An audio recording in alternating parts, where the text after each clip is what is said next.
हमारा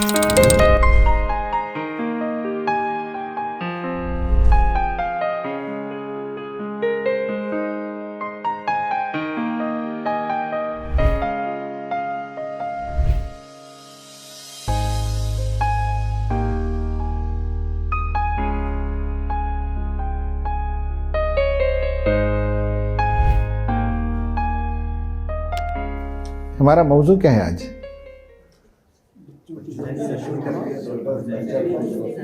ये इस मौजू पर हम क्यों बात कर रहे हैं? ये तो साइकोलॉजी की कोई क्लास नहीं है, ना न्यूरो साइंस की किताब क्लास है, तो why are we discussing on this subject?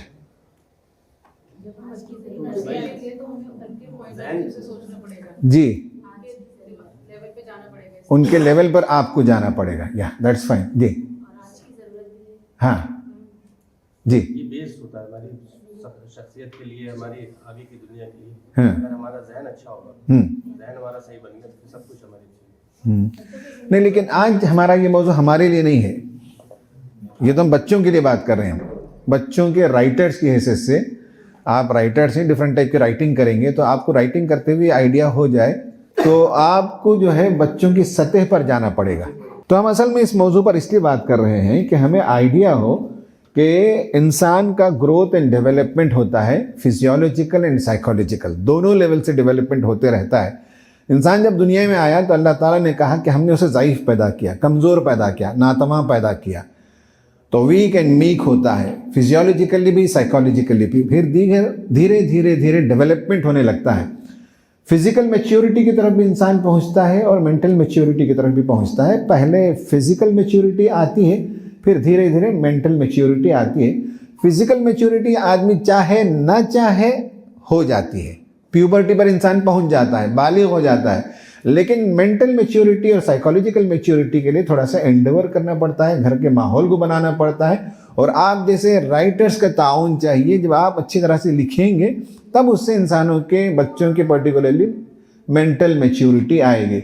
तो अल्लाह ताला ने इस आयत में जो कहा वो दोनों माने हैं, साइकोलॉजिकल भी हैं, फिजियोलॉजिकल भी हैं। इसमें सबसे पहले डिपेंडेंस है, पहले डिपेंडेंस होता है। फिजियोलॉजिकली भी बच्चा डिपेंडेंट होता है, इंटेलेक्चुअली भी वो डिपेंडेंट होता है माँ बाप पर और आसपास के माहौल पर।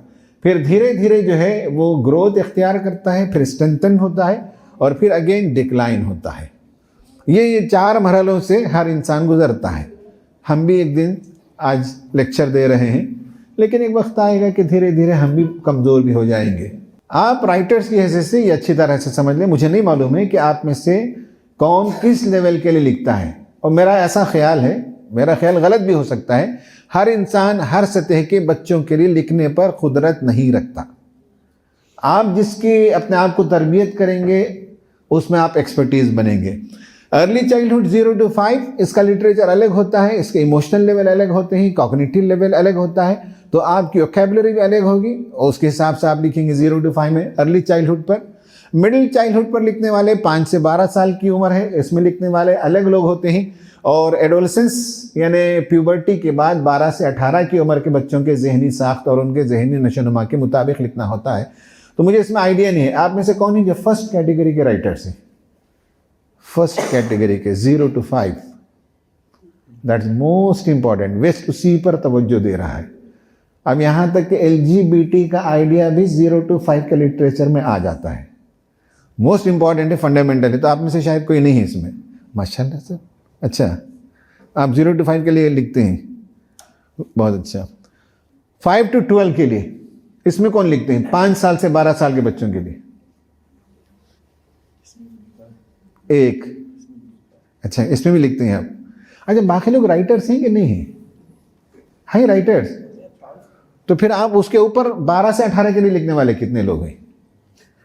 सर इस मजलिस में कम से कम 50 लोग हैं, ठीक है। मैंने पूछा 0 से 5 कितने लोग लिखते हैं, तो एक साहब ने हाथ उठाया। 5 से 12 एक साहब ने, और 12 to 18 एक ने, 3 हो गए। बाकी लोग क्या हुए हैं? नहीं, मुझे ये बताइए कि रियली राइटर्स कितने लोग हैं इसमें writers? Let me be clear, 1 2 3 4 5 6 7 8 9 10 11 12 13 14, आप इसे 15 लोग हैं, ठीक है। तब तो ठीक है, बाकी तो इंशाल्लाह इनकरेज करने वाले लोग हैं। ये आप आइडिया कर लीजिए, इसके हिसाब से हम लिखेंगे, हम आगे बात करेंगे। ह्यूमन जो ब्रेन होता है, वो ब्रेन जब बच्चा पैदा होता है तो उसका 25% हिस्सा उस वक्त पैदाइश के वक्त होता है, वेट के एतबार से, साइज के एतबार से। और उसमें जो बुनियादी फीडिंग है वो फीडिंग के साथ आता है। जैसे ये फ़ोन लेते हैं तो फैक्ट्री सेटिंग के साथ आता है, तो माइंड के कुछ बुनियादी सेटिंग्स के साथ आता है। बच्चा जब दुनिया में आता है तो अपनी परेशानी का इजहार के लिए रोता है, भूख लगी तो रोने लगता है, माँ को पहचानने लगता है, दूध कहाँ मिले उसे मालूम होने लगता है। बहुत से बेसिक सेटिंग के साथ इनहेलिंग करना है, एक्सेल करना है, ब्रीथिंग करना है, एक्सक्रीशन पास करना है, ये सब सेटिंग ब्रेन के अंदर, माइंड के अंदर सेटिंग के साथ आता है। वो 25% है। जब 1 साल की उम्र का बच्चा हो जाता है तो 50% उसका ब्रेन ग्रो हो जाता है, डेवलपमेंट हो जाता है। हम बहुत सी मरतबा ये समझते हैं कि चूंकि छोटा बच्चा है अभी समझ नहीं रहा है, ऐसा नहीं है। आपको जो कुछ समझाना है उसका 50% तो 1 साल में हो गया, वो समझने लगता है बहुत सी चीज़ों को, आपके इमोशंस को समझता है, आपके चेहरे को समझता है, आपके वर्बल लैंग्वेज और नॉन वर्बल लैंग्वेज को बच्चा समझने लगता है। 1 साल का बच्चा सब अंडरस्टैंड करता है। हम ये समझते हैं कि वो नहीं समझता, लेकिन he is understanding, he is grasping, क्योंकि 50% उसका ग्रोथ हो गया। आफ्टर 3 years उसका 80% ग्रोथ हो जाता है बच्चे का माइंड। तो वोकैबुलरी, लैंग्वेज, इमोशंस, एटिक्वेट्स, आदाब, ये सब चीज़ें बच्चा जो है 3 साल की उम्र में सीखने लगता है। मे बी वर्बली वो आपको कम्युनिकेट ना करे, लेकिन आपको देखता है और ऑब्जर्व करता है। और आखिर बात यही कि जब बच्चा 5 साल की उम्र का होता है तो 90% उसका ब्रेन डेवलप हो जाता है। सही है? मैंने बाज़ लेक्चर्स में कहा है, क्योंकि ये मेरा मौजू है, दिलचस्पी का मौजू, बच्चे जो है जब माँ बाप के पास पलते हैं तो 3-7 के मरहले से गुजरते हैं। ये हमारा स्पेशल सब्जेक्ट है। 0 to 7, 7 to 14, 14 to 21। 0 to 7 को कहते हैं जिसमें बच्चा जो एक स्पॉन्ज की मानिंद होता है। इस एज का नाम है इम्प्रिंट एज। आप जब लिख रहे हैं एज ए राइटर तो याद रहे, this is called as imprint age. यानी यह है कि अगर आप जो हमारी उम्र के लोगों को पहचानते होंगे कि पहले रुखा या पोस्टर शाये करना होता तो लिथो में जाकर एक पेपर में उसकी एनग्रेविंग होती थी, फिर मशीन में पेपर रखते थे, फिर मशीन आकर ऐसा मारता था। याद है आपको? खट खट खट printing. This is called as imprint age. बच्चों के अंदर प्रिंट होने लगता है आप जो कुछ करते हैं। वो आपको सुनते कम ही, देखते ज्यादा ही। आप जैसे बिहेव कर रहे हैं, मियाँ बीवी का बर्ताव है, वो देखकर बच्चे समझते हैं। औरतें सास के साथ, ननद के साथ कैसे बिहेव करते हैं, बाप जो है उसके मातहतीन के साथ, ड्राइवर के साथ, वॉचमैन के साथ कैसे बिहेव करता है, ये सब इम्प्रिंट एज है, बच्चों के अंदर प्रिंट होने लगता है। एज ए राइटर आपको याद हो कि अगर आप इम्प्रिंट एज के लिए लिखते हैं तो आपका कलम अलग चलेगा। 7 to 14 जो है उसको कहते हैं, इस एज में मॉडलिंग एज कहते हैं। This is very important. हालांकि मैंने इसमें नहीं रखा है, लेकिन अचानक मुझे ये बात जरूरी महसूस हुई। 7 to 14 में जो लोग लिखेंगे उन्हें याद होना चाहिए, this is called as modelling age. 7 साल से पहले किसी बच्चे से पूछें कि तुम क्या बनना चाहते हो तो उसके पास आइडिया ही नहीं होता। यानी बनना, क्या बनना, ये उसका कोई माना ही नहीं है। लेकिन 7-8 साल के बाद बच्चा समझने लगता है, तुम क्या बनना चाहते हो? कहेगा मैं डॉक्टर बनना चाहता हूँ, मैं पायलट बनना चाहता हूँ, मैं टीचर बनना चाहता हूँ। तो this is called as modelling. He is modelling someone. उससे पहले उसके पास आइडिया ही नहीं है मॉडलिंग का। तो आप एज ए राइटर कितने वैरायटी ऑफ मॉडल्स पेश कर सकते हैं, ये कामयाबी है। अब बचपन में आप देखिए मॉडलिंग के एज में बच्चों को जो है चूहे की कहानी, बिल्ली की कहानी, शेर की कहानी, उसके जरिए से चालाकी, हिम्मत, शुजाअत, मदद करना, ये सब सिखाया जाता था ना। हम अपने बच्चों को जो मॉडलिंग एज में, जैसे मैंने अपने बच्चों की जो की है, मेरे 5 बच्चे हैं, तो इस उम्र में मैंने अच्छा खासा वक्त लगाया उनको मॉडल्स पेश करने के लिए। पहले 101 स्टोरीज ऑफ ग्रैंड माँ, फिर 1001 स्टोरीज ऑफ ग्रैंड माँ सुनाता था। फिर उसके बाद तफसीर पढ़ कर तमाम अंबिया की कहानियाँ सुनाता था हमें। फिर उसका सीरत, फिर उसके बाद सहाबा की कहानियाँ। कम से कम 3 साल का ये पूरा सिलसिला चला। दिस इज मॉडलिंग एज कि आप कम से कम बच्चों को 1000 मॉडल्स पेश कर सकते हैं। नूह अलैहिस्सलाम कैसे थे, मूसा अलैहिस्सलाम कैसे थे, असहाबे कहफ कैसे थे, ये तो कुरान ने मॉडल पेश किए। आप और मजीद आजकल यहाँ से बहुत से मॉडल्स पेश कर सकते हैं। As a writer you must be understanding कि 0 to 7 में लिखते हैं तो आपका कलम इम्प्रिंट की तरफ जाएगा। 7 to 14 जाते हैं तो ये प्रेजेंट मॉडल्स, एंड 14 to 21 में जब आते हैं तो this is called as socialisation age. इसमें बच्चे सोशलाइज होना शुरू होते हैं, तो सोशलाइजेशन में अच्छाई भी सीखते हैं, सोशलाइजेशन में बुराई भी सीखते हैं। तो अब आपका कलम, आपका पूरा आइडिया जो है 7 to 14 में डिफरेंट हो जाएगा। तो आप एक कहानी हर उम्र के बच्चों के लिए नहीं लिख सकते। एज ए राइटर आप लिखेंगे तो आपको ये आइडिया हो जाए 0 to 7, 7 to 14, 14 to 21।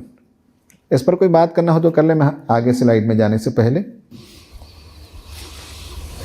सर, जैसे आपने कहा 7 साल के बाद में जो है बच्चे ने कि मुझे क्या बनना है, वो चाहता है, लेकिन अब स्क्रीन एज में देख रहे मेरा बेटा 5 साल का, वो कहता है मैं बनना चाहता हूँ। स्क्रीन से तो फर्क पड़ा है। नहीं, वो तो एक रटने की तरह भी कर सकते हैं बच्चे। हो सकता है आपका बच्चा जरा जल्दी मैच्योर हुआ हो, वो भी हो सकता है, लेकिन अभी बनने का आइडिया नहीं होता है कि बनने से मुराद क्या है। यह हमारा पेशा होता है, यह हमारा प्रोफेशन होता है, इससे हम पैसे कमाते हैं, घर चलता है, यह आइडिया भी नहीं होता है। इसलिए कि ब्रेन डेवलपमेंट हम बात कर रहे हैं। ब्रेन डेवलपमेंट, आप कुछ भी हो जाए, दुनिया कितनी भी तरक्की कर जाए, ब्रेन डेवलपमेंट को आप एक्सपेडाइट नहीं कर सकते। रुक जाइए, मैं समझा देता हूं। ब्रेन डेवलपमेंट को आप एक्सपेडाइट नहीं कर सकते। मसलन जो है, आपने बच्चे को यहां रखा टेबल पर, 12 महीने का बच्चा, वो पलट कर नीचे गिर जाएगा। बैठने वाला बच्चा, रेंगने वाला बच्चा गिर जाएगा। 18 महीने से पहले उसके ब्रेन में डेप्थ कॉन्शियसनेस आता नहीं, यानी दो सरफेस के दरमियान डेप्थ है, ये आइडिया 18 महीने से पहले उसके जहन में आता नहीं, या 16 महीने से पहले नहीं आता। तो 15-16 महीने के आसपास उसे अंडरस्टैंडिंग होने लगती है कि this surface is different from this surface. उससे पहले वो लाजिमन गिरेगा। इसलिए माएँ जो है जब किचन को जाती हैं तो तकिया वगैरह रख कर जाती हैं। करेक्ट? कोई ऐसी साइंस नहीं, कोई ऐसी दवा नहीं जिसमें आप ब्रेन के इस हिस्से को एक्सपर्टाइट कर दें और 6 महीने का बच्चा जो डेप्थ कॉन्शियस समझ ले, नहीं समझ सकता है। इसी तरह वॉल्यूम कॉन्शियसनेस, एक बच्चे को आप एक बारीक बॉटल में, या जूस पीने जाते हैं ना होटलों में, बहुत कमाल करते हैं वो लोग, तो बड़ी ग्लास देंगे लेकिन पतली ग्लास होगी, 100 ml भी जूस नहीं होता है उसमें, है ना। मोइटो पीते हैं ना, मोइटो, और नीचे पतला, फिर ऊपर जाकर जरा ऐसा फैला देता है, 100 ml भी नहीं होता है। और आप एक ग्लास में, कटोरे में 100 ml रख दीजिए, 2 रख दीजिए। छोटे बच्चों का भी डेप्थ कॉन्शियस नहीं है, उस ग्लास में जो जूस है वो लेगा, इसलिए कि it looks bigger, it looks voluminous, ज्यादा उसमें वॉल्यूम लगता है। और आपने प्याली में जो रखा है जूस, हो सकता है कि वो जूस 10 ml 20 ml ज्यादा हो, उसे आइडिया ही नहीं है। ये आइडिया आप एक्सपेरिमेंट नहीं कर सकते। वॉल्यूम कॉन्शियसनेस, इसी तरह मॉडलिंग कॉन्शियसनेस भी एक उम्र में आएगा। अभी जो है बच्चे कुछ कह सकते हैं मैं ऐसा बनूंगा, लेकिन आइडिया नहीं होगा। मैं ये कहना चाह रहा था, राइट? नहीं, आइडिया नहीं, लेकिन एक प्रैक्टिकल सामने होगा। अपने बच्चे के गिरने की बात की, वो भी मेरे सामने, मेरा बच्चा कुछ 10 महीने का होगा, वो खुद ब खुद माँ से छोड़ के सोता हुआ उठा, बड़े प्यार से, वो गिरा ही नहीं। गिरा है ये, मेरे खुद वो गिरा ही नहीं। वो माँ का कम्युनिकेशन भी होता है, कम्युनिकेशन भी नहीं, कुछ ऐसा तो था, वो उठा, माँ किचन में थी, अब मैं सोच रहा था हो सकता गिरे, वो गिरे, बड़े प्यार से उतर गया। मैं चलता 10 महीने का बच्चा चलने लगता है? हाँ? नहीं सर, नहीं, देखिए सुनिए ना, हर जगह, हाँ अच्छा ठीक है, होगा, एक्सेप्शन होगा, लेकिन ऐसा नहीं है भाई। स्पीच थेरेपी में आप निमहांस को ले जाते हैं तो बच्चा बोलने की एक उम्र है, उस उम्र के बाद भी नहीं बोलता है, तब डॉक्टर्स को कंसर्न होता है, तब स्पीच थेरेपी होती है। 3 महीने का बच्चा नहीं बोलता है तो थोड़ी स्पीच थेरेपी कराएंगे हम। तो हर उम्र के लिहाज से ब्रेन का डेवलपमेंट होता है, तो आपको एज ए राइटर उसी उम्र के हिसाब से करना है। एक्सेप्शन हो सकते हैं, ब्रिलियंट बच्चे हो सकते हैं, अभी वो हमारा मौजू नहीं है इस वक्त, लेकिन हम इस पर पूरे यकीन से कह सकते हैं कि ब्रेन के डेवलपमेंट को एक्सपेडाइट करने का कोई इंजेक्शन नहीं है जी। छोटी उम्र से बच्चे का, ये बहुत इंपॉर्टेंट है क्योंकि ब्रेन डेवलपमेंट है, इसको अच्छी तरह से समझ लें। इसमें बहुत लंबा मौजू है। इंसान के अंदर 100 ट्रिलियन सेल्स हैं, एक बॉडी के अंदर 100 ट्रिलियन सेल्स हैं, और सिर्फ माइंड के अंदर 10 ट्रिलियन सेल्स हैं। माइंड के अंदर जो सेल होता है उसे न्यूरॉन कहते हैं। 10 ट्रिलियन, राइट? अब ये नंबर नोट करके रखिए, 10 ट्रिलियन। एक सेल ऐसा होता है, उसका एक दायरा होता है, फिर उसकी मूंछें होती हैं और उसको सिनेप्सिस कहते हैं, सिनेप्सिस। हर थॉट के साथ एक कनेक्शन होता है। अब यहां जितने लोग बैठे हैं, हर इंसान के दिमाग के अंदर, क्योंकि हमारी पढ़ाई के दौरान हमने इन सब चीजों को फिल्म की शक्ल में देखा है, एवरी सेकेंड ब्रेन में खच खच खच खच खच खच कनेक्शंस होते रहते हैं। Out of that 10 trillion cells 500 trillion connection बनने की सलाहियत होती है, कनेक्ट करते हैं।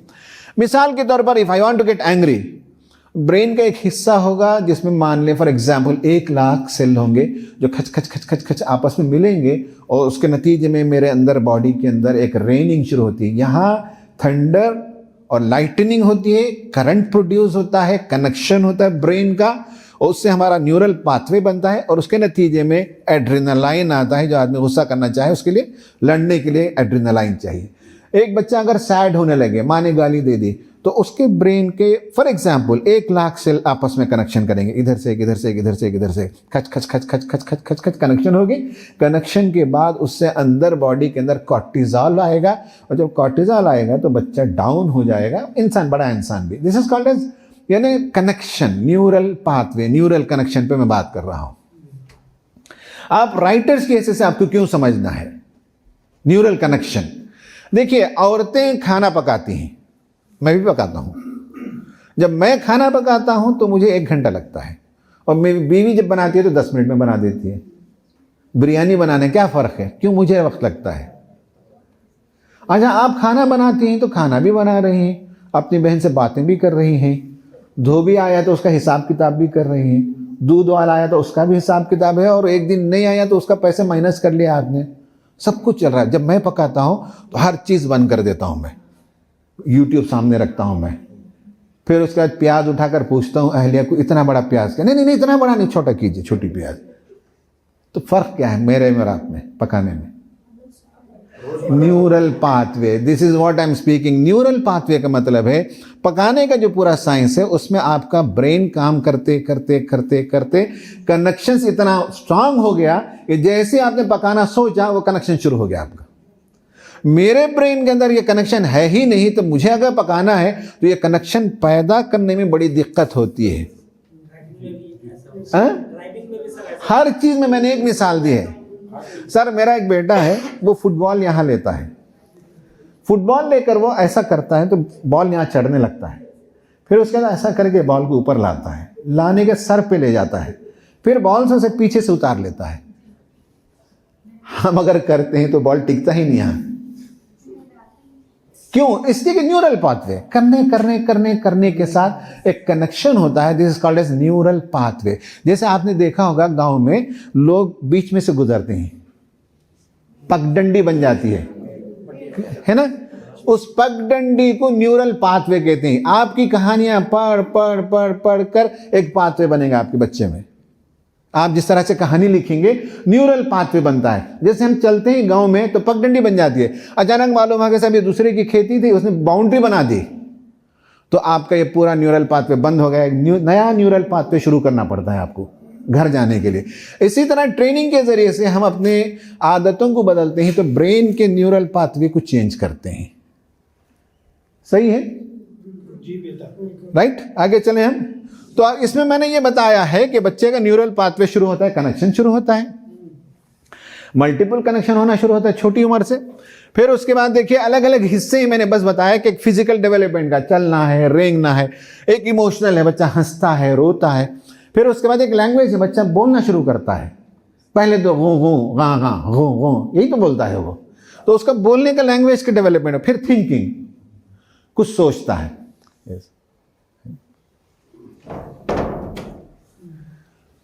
तो ये बच्चे के अंदर डेवलपमेंट होते रहता है। This is called as neural pathway. आप एज ए राइटर एक नया पाथवे बनाने का किरदार अदा करेंगे। हम लोग जो बचपन में पढ़े मौलाना अफजल हुसैन साहब की किताबें, उसको पढ़ने के नतीजे में बहुत से आइडियाज, बहुत से वैल्यूज हमने सीखे, वो हमारा न्यूरल पाथवे बन गया। तो आपका काम यह है कि बच्चों को बच्चे न समझे छोटी उम्र में, बल्कि वो कनेक्शन करते हैं। अच्छा देखिए, ये फिजिकल डेवलपमेंट, ये इमोशनल, ये लैंग्वेज और ये थिंकिंग, ये चारों इंडिपेंडेंट नहीं है, फिर ये आपस में एक दूसरे से कनेक्ट होने लगते हैं।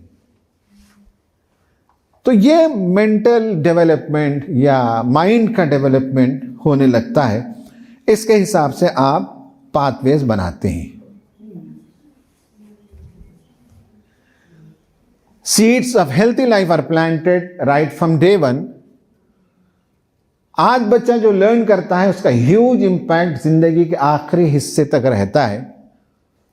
और इस जमाने में बच्चा बहुत से स्किल सीखता है, जिसमें आप लिख रहे हैं 0 से 5, 5 से 12, मोटिवेशन सीखता है, कम्युनिकेशन सीखता है, क्रिटिकल एनालिसिस सीखता है, बहुत सी चीजें इस जमाने में वो सीखता है। लोगों के साथ कैसे चलना चाहिए, अच्छे लोगों के साथ चलना तो आसान है, बुरे लोगों के साथ भी चलना होता है, समाज में डील करना होता है, तो उनके साथ कैसे डील करें, ये सारी चीजें जो है आप कनेक्शंस के जरिए, न्यूरल पाथवे कनेक्शंस के जरिए से, राइटिंग के जरिए से करते हैं। और जो बार बार इस्तेमाल होगा वो वायरिंग बाकी रहेगी, और जो बार बार इस्तेमाल नहीं होगा वो वायरिंग खत्म हो जाएगी। जो लोग बचपन से गाते रहे हैं, अब भी सडन मौका बुलाएं तो गा लेंगे। जो बचपन में 1-2 मरतबा गाए, माँ ने डांटा, क्या है सब गाने की आदत हो गई, तो उसके बाद जो छोड़ दिया तो अब गाना मुश्किल हो जाता है बहुत से लोगों के लिए। इसलिए कि जो पाथवे आपने इस्तेमाल नहीं किया, दैट गेट्स एलिमिनेटेड।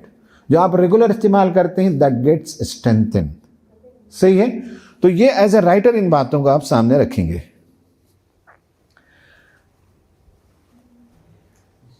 छोटी उम्र में 1 मिलियन कनेक्शन बच्चा बनाता है पैदाइश के साथ। बड़ी उम्र में मैंने बताया कि 500 मिलियन कनेक्शंस बना सकता है 100 ट्रिलियन सेल्स में। लेकिन यहां बच्चा 1 मिलियन कनेक्शन बना सकता है मूवमेंट के जरिए। हाथ हिलाना हो तो उसे ब्रेन का कनेक्शन चाहिए ना। रोना है बच्चे को दूध मांगने के लिए, तो उसके लिए उसके ब्रेन का कनेक्शन होता है। उसके लैंग्वेज डेवलपमेंट में जरूरी है। और प्रॉब्लम सॉल्विंग, बच्चा प्रॉब्लम सॉल्व करता है। जैसे मैंने बताया कि उम्र में उसे डेप्थ कॉन्शियसनेस आ जाए, वॉल्यूम कॉन्शियसनेस आ जाए। ऑब्जेक्ट परमानेंस एक चीज होती है कि हम बच्चों को उम्मूमन क्या करते हैं कि साहब बच्चा बहुत सताता है पेन वगैरह के लिए, तो हम ये करते हैं कि ये मेरे ख्याल से जो है 12-15 महीने के आसपास बच्चा ये यहाँ निकालता है। हम ये करते हैं कि साहब कवा हुश, तो बच्चा देखने लगता कवा लेके चला गया। करेक्ट है। ये आप 12-14 महीने तक कर सकते हैं। लेकिन ऑब्जेक्ट परमानेंस का मतलब है बच्चे को मालूम है ऑब्जेक्ट परमानेंट है, वह कव्वा नहीं ले गया, अब्बू ने कहीं छुपा लिया है। ठीक है।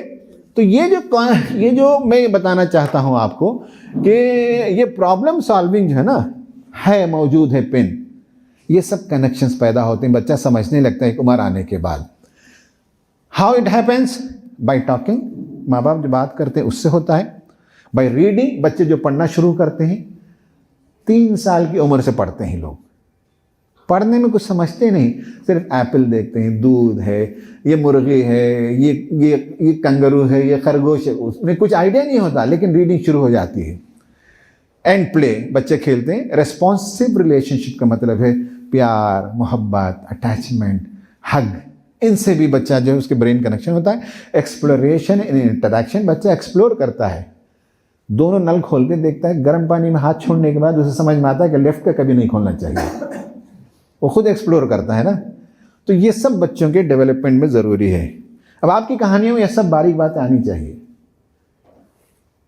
की ग्रोथ स्टेजेस, 0 से 5 में जो आप कहानी लिखेंगे उसमें connections for logic and feelings through play and interaction. Feelings का डेवलपमेंट शुरू होता है 0 से 5 के बीच में। आगे के स्लाइड में बताऊंगे कि कौन से इमोशंस होते हैं, तो आपको उन इमोशंस पर बात करना है 5 साल तक। 5 से 12 में कॉन्क्रीट थिंकिंग एस्टेब्लिश हो जाती है, थिंकिंग, आइडियाज। तो कॉन्क्रीट आइडियाज, लव से मुराद क्या है, नफरत से मुराद क्या है ना, ये सब चीजें बच्चे बाद में समझने लगते हैं। तो कॉन्क्रीट आइडियाज, इंडक्टिव, अजान, ये तो फोन है, ये मोबाइल, जी जी जी जी जी। और 13 से 18 के लिए जब लिखेंगे आप तो एब्स्ट्रैक्ट रीजनिंग, बच्चे आप उसमें जो है रीजनिंग शुरू करेंगे, फ़लस्तीन पे जो कुछ हुआ, इसराइली प्रोडक्ट्स को बाइकआउट क्यों करना चाहिए, ये सब एब्स्ट्रैक्ट रीजनिंग की उम्र होती है। और ईगो सेंट्रिसिज्म, तो उनके ईगो को भी नरिश करना होता है उस ज़माने में। अब आते हैं इमोशंस पर, थोड़ी सी गुफ्तगू किताब पर करते हैं एज ए राइटर। और क्या करना है आगे मैं बताऊंगा। इमोशंस के बारे में आपका क्या ख्याल है, थोड़ा सा ये पहले बता दें। Is it good, bad?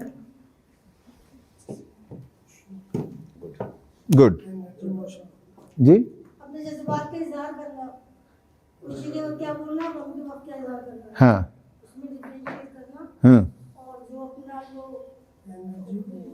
Style, मतलब बोलने का जो स्पीच है, उसका इस तरह से हम वो करें, डेवलप करें बच्चे के अंदर। मेरा सवाल ये है कि आर इमोशंस गुड और बैड?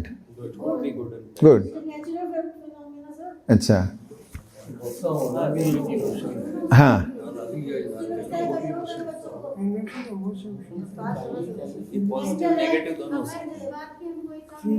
हाँ हाँ हाँ हाँ हाँ हाँ,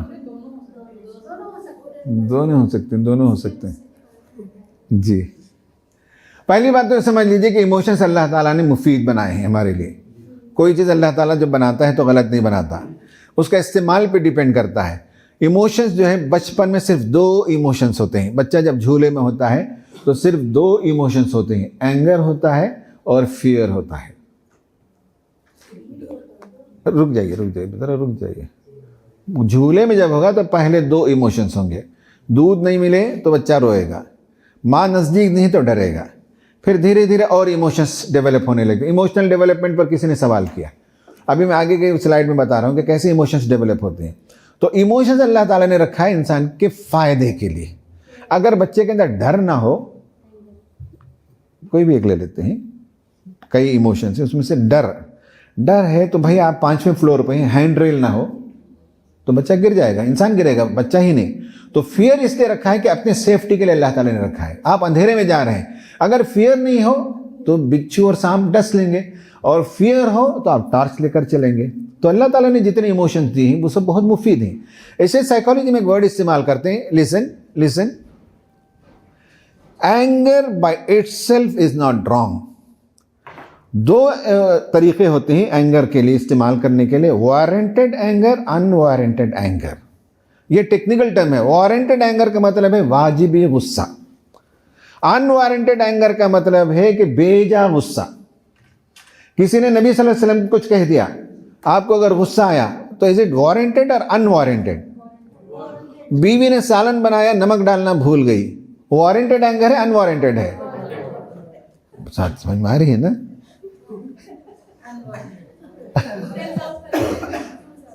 तो वारंटेड क्या है, अनवारंटेड क्या है? तो अनवारंटेड एंगर, इतना लंबा इस्तेमाल नहीं करते हैं, तो एंगर को हमने नेगेटिव बना दिया जनरली, है ना, लेकिन उसका एक पॉजिटिव एस्पेक्ट भी होगा। इसी तरह सैडनेस है, भाई आपका अगर फ़ोन गुम हो जाए तब भी क्या आप हंसते रहेंगे? सैड रहेंगे। कितने दिन तक सैड रहेंगे? 1 साल तक?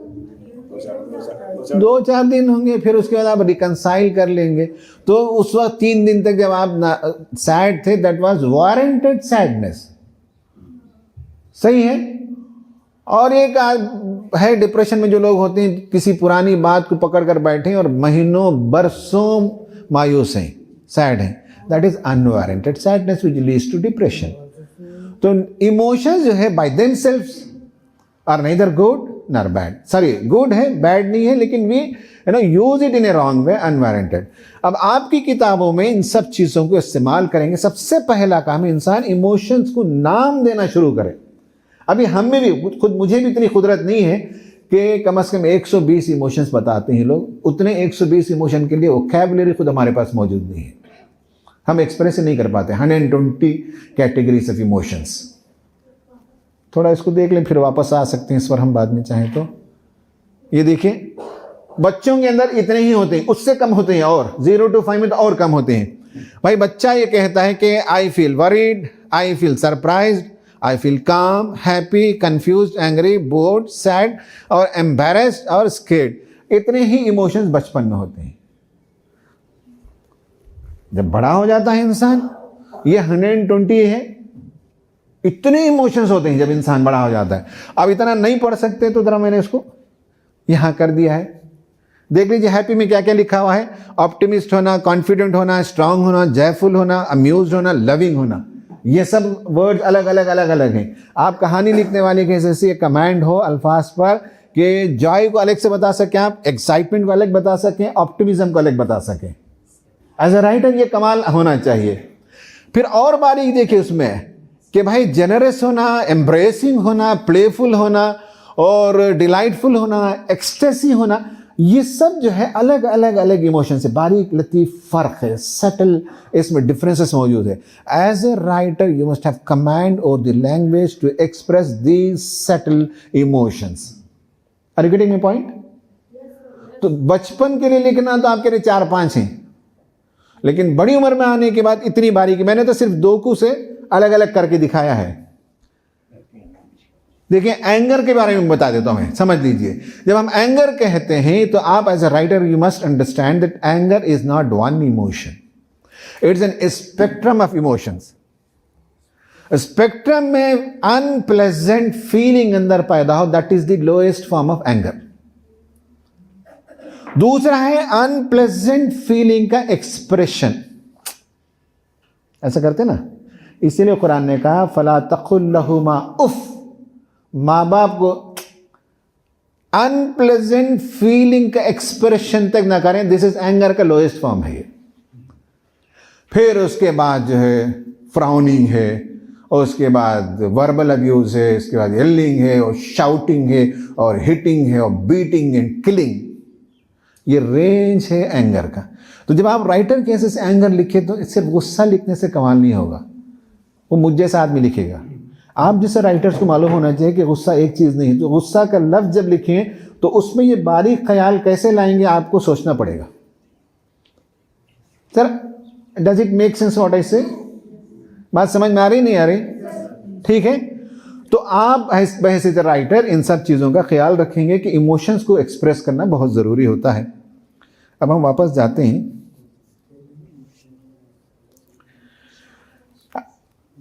इसमें लिखा हुआ है कि our responsibility, children's mental growth and our responsibility, हमारी जिम्मेदारी। बहुत से काम आपको करने के, उनमें से कुछ चीज़ों का तस्करा करता हूं। नंबर 1 है ललबीज, लोरियां।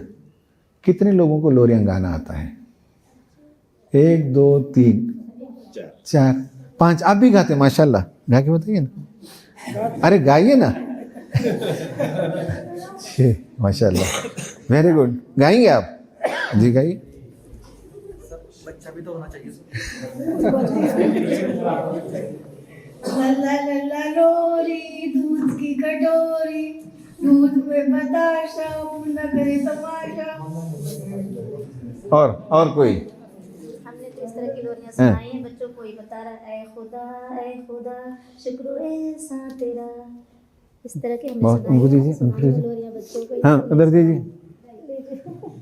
हम मेरे साथ छोटे सो जा बेबी सो जा, लाल पलक पे सो जा, मम्मी पापा आएंगे, एक खिलौना लाएंगे, एक खिलौना टूट गया, छोटा बेबी रूठ गया, मम्मी पापा आएंगे, एक खिलौना लाएंगे, छोटा बेबी खुश हुआ। बहुत अच्छा, बहुत अच्छा, बहुत अच्छा। क्लैपिंग तो करिए। बहुत अच्छा, लाइए यस जी। हाँ हाँ। ये हलीमा कह रही थी मेरे गुलजार सो जा, ये हलीमा कह रही जी बहुत अच्छा माशाल्लाह। मैं गाता था बच्चों को जब सुलाने के लिए, अल मुल्कु लिल्लाह वल्हम्दुलिल्लाह, अल मुल्कु लिल्लाह वल्हम्दुलिल्लाह। इस तरह के तराने होते थे, मुख्तलिफ तराने। हाँ, तो उसका फ़ायदा क्या, क्यों सुनाना चाहिए आपको? क्या है ये राइटर्स वर्कशॉप में मैंने इसको क्यों लिया? कहानी लिखने का सब कुछ शौक है, लेकिन लोरियां कोई लिखते ही नहीं। लोरियां का आइडिया ही नहीं है लोगों के जहन में। लोरियों के बारे में ये कहा जाता है कि अमेरिका के एडवांस शहरों में पैदा होने वाला बच्चा भी लोरियों से मुतासिर होता है, अफ्रीका के जंगल में पैदा होने वाला बच्चा भी लोरियां सुनता है। वो माँ भी गाती है, ये माँ भी गाती है। हर ज़माने की हर तहजीब में लोरियों का तस्वुर था। अब अनफॉर्चुनेट क्या हो गया, लोरियां माएँ नहीं गाती, बच्चा रोया तो यूट्यूब लगा के दे दिया, नानी तेरी मोर को चोर ले गया, कोई मतलब ही नहीं उसमें, चोरी सिखा रहे हैं। तो आप में से कितने लोग हैं जो लोरियां लिखना शुरू करेंगे, ये बताइए। लिखते हैं माशाल्लाह। एक और कौन भाई, इस पर तो आप सोचिए। देखिए असल में मेरे पास स्लाइड तो बहुत है, 12:50 में हमको ख़त्म कर देना है, बहुत सी चीज़ें हैं, मगर मैं आपको बताता हूँ, सुन लें। मल्टीपल इंटेलिजेंस थ्योरी में यह है कि इंसान के बच्चे के अंदर 8 किस्म की जहानत होती है। अनफॉर्चुनेटली हम माएँ और बाप ये समझते हैं कि बच्चा अच्छा नंबर लाए तब इंटेलिजेंट है, और पढ़ाई में अच्छा नहीं है तो हम समझते हैं कि वो बेकार है। One of the first intelligences, जो फर्स्ट इंटेलिजेंस जो डेवलप होता है बच्चे में, म्यूजिकल इंटेलिजेंस है। इसका नाम है, बच्चा म्यूजिक से मुतासिर होता है। म्यूजिक से मुराद, जैसे आप ये लफ्ज़ सुनते हैं लोगों को परेशानी आ जाती है, बॉलीवुड के गाने याद आने लगते हैं। भाई म्यूजिक से मुराद मेलोडी है आवाज़ की। माँ करती क्या है, पहले तो म्यूजिक से बात करती है, गाकर बात करती है। बच्चा कैसे बात करता है आपसे पहले, म्यूजिक से बात करता है, वर्बल बात नहीं करता। यही तो करता है, आप भी तो यही करते हैं, मुन्नू चुन्नू टन्नू कैसा है मेरा राज दुलारा, ऐसे बेमतलब आवाज़ें निकालते हैं। तो that means you create sounds जिससे बच्चे के अंदर एक सॉफ्टनेस पैदा होता है, दिल के अंदर एक सुकून पैदा होता है। दरूद पढ़ें, फिर तराने पढ़ें, कुरान पढ़ें, ये सब मेलोडी है। म्यूजिकल इंटेलिजेंस, ये लिखा है कि the first intelligence which is being killed by parents and teachers is musical intelligence. पहला इसको हम खत्म कर देते हैं। ललेबी जो है बेसिकली उस म्यूजिकल इंटेलिजेंस को फीड करने वाला स्टफ होता है, जिससे बच्चे के अंदर सुकून पैदा होता है, कामनेस पैदा होता है। सिक्योर्ड अटैचमेंट स्टाइल पेरेंटिंग कहते हैं, उसमें बच्चा माँ से बहुत सिक्योर महसूस करता है जब आप उसे गाते हैं सुलाने के लिए। तो ये नंबर 1 है हमारी जिम्मेदारी में, ललेबीस लिखें हम। नंबर 2 स्टोरीज लिखें, इस पर बहुत सी बातें आई हैं, इंशाल्लाह मैं आगे बात करूंगा, टाइम नहीं हमारे पास। नंबर 2। नंबर 3 इमोशनल व्हील तो मैंने बता दिया है। नंबर 3 सीरा राइटिंग। बच्चों के लिए रसूलुल्लाह सल्लल्लाहु अलैहि वसल्लम की सीरत लिखने की ज़रूरत है। लेकिन सीरत जब लिखें तो गलती क्या करती हूँ, सुन लें। रसूलुल्लाह सल्लल्लाहु अलैहि वसल्लम एक आम बच्चे की तरह पैदा हुए, आम बच्चे की तरह डेवलप हुए, पढ़ना पड़ता है इसके लिए। फिर धीरे धीरे अपने किरदार से जो लीडरशिप उन्होंने पैदा किया। हम ऐसी चीज़ें ना लिखें जिसमें सुपर ह्यूमन का तस्वुर हो, फिर बच्चा पढ़ेगा तो लगेगा भाई वो तो वो कर सकते हैं, हम नहीं कर सकते। ऐसा लिखें कि बच्चा सोचे नबी सल्लल्लाहु अलैहि वसल्लम ने किया तो मैं भी ये कर सकता हूं। तो ये जो है उनको ह्यूमनाइज शक्ल में पेश करना है। सुपर ह्यूमन राइटिंग नहीं होनी चाहिए सीरत की किताबों में। कुरान पर भी मैंने नहीं देखा कि बच्चों पर काम करने के लिए कुरान पर किसी ने काम किया हो, लिखा हो। एक इंग्लिश में है कुरान ट्रांसलेशन फॉर चिल्ड्रन, उसमें उन्होंने विजुअल्स का इस्तेमाल किया है बच्चों को समझाने के लिए। कुरान को कैसे बच्चों के लिए मैंने प्रेजेंटेबल बनाए, ये अभी आइडिया हमारे जहनों में नहीं है। काम करने की ज़रूरत है। स्टोरीज तो सबको समझ में आ रही है बात, ललबीस किसी को याद नहीं है, सीरत किसी को याद नहीं है कि बच्चों के लिए लिखना चाहिए। सीरत के एक एक पहलू पर लिखिए, पूरी सीरत लिखना नहीं है, कहानी पूरी तारीख नहीं लिखना है। हमें सीरत के एक पहलू को आज के हिसाब से लिखना है। कुरान पर बहुत काम करने की ज़रूरत है। बच्चे कुरान से वाबस्ता हो जाएं तो फिर कभी गुमराह नहीं हो सकते। हम जो रिलीजन देते हैं वो सुपरफिशियल रिलीजन है ना। 5 कलीमे याद करो, 4 नबियों के नाम बताओ, 4 किताबों के नाम बताओ, ये दीनियात है, ये दीन नहीं है। दीन तो वैल्यूज़ का नाम है। हम दीनियात सिखाते हैं, दीन नहीं सिखाते। तो कुरान सिखाइए, सीरत सिखाएं, ये लिखें हम। फिर उसके बाद जो है फिक्शन लिखें। और फिक्शन क्यों लिखना चाहिए, मैंने सब तफसील लिखा है, अभी मौका नहीं है। और राइटिंग टिप्स जब आप लिखें तो इसमें ये ज़रूरी है कि कुछ चीज़ों को याद रखें कि राइटिंग टिप्स जी एक इमोशनल फोकस हो, दूसरा बी ऑनेस्ट और एप्रोप्रिएट लिखें आप। भाई एक बच्चे का खिलौना गुम हो गया तो परी ने ला कर दे दिया, ये कहानी ना लिखिए आप। गुम हो गया सो गुम हो गया, खत्म। बच्चा रिकंसाइल करना सीखे कि भाई गुम हो सकता है, टूट सकता है, तो ये चीजें हम उसको एप्रोप्रिएट बनाएं। बहुत सी कहानियां ऐसे लिखते हैं जो एप्रोप्रिएट नहीं होती, तो ये आप याद रखें। और बच्चों के लिए जब आप लिखें तो ये भी याद रखें कि फन हो, उसमें एडवेंचर हो, और सिल्ली उसमें ऐसे किरदार हो, प्लॉट्स हो जिस पे बच्चे हंसें, क्योंकि उन्हें मालूम हो कि ये सिल्ली किरदार उनका भी है, ये सिल्ली बिहेवियर उनका भी होता है। तो आप वहां कहानी में एक सिल्ली किरदार को रखेंगे ताकि बच्चे हंसें उसके बेवकूफ़ी पर, नादानी पर, उन्हें कनेक्शन होगा कि हम भी तो ऐसा करते हैं। फन जो है बच्चों के अंदर एक्साइटमेंट पैदा करेगा, एडवेंचर जो है बच्चों के अंदर यानी यह है कि क्यूरियासिटी पैदा करेगा कि आगे क्या होगा, आगे क्या होगा। ये सब आपको लिखने में इस पर तवज्जो देने की ज़रूरत है। ऑफर एन एंडिंग, बच्चों को जो है कोई प्रॉब्लम हो तो एंड सोल्यूशन दें, और वो ह्यूमन सोल्यूशन दें कि बच्चा जो है बहुत मेहनत किया, पढ़ाई किया, फेल हो गया, फिर दूसरे स्कूल में गया तो उसने मेहनत की तो आखिर 50 नंबर ले आया, 100 नंबर लाया। रात भर मेहनत करने से ये मत बोलिए आप, रात भर मेहनत करके पढ़ा बच्चा तो 35 से वो 50 ले आया। बस आखिरी 2-3 बातें हैं। तो स्टोरी के अंदर स्टोरी लिखना ये ट्रांस पैदा करता है। ट्रांस पैदा करने का मतलब है कि जब बच्चा पढ़ेगा तो वह आपके साथ फ्लो में जाने लगेगा, ऑथर के साथ वो उसके ख्यालात के साथ वॉक करने लगेगा। तो आप स्टोरी के अंदर स्टोरी लिखना शुरू करें, और ज़रूरी नहीं कि पूरी तारीख़ी तफसील हो। मसलन नहीं कि सिबलिंग राइवलरी एक इश्यू है, आपसी भाई बहनों के ताल्लुकात को बेहतर कैसे बनाएं।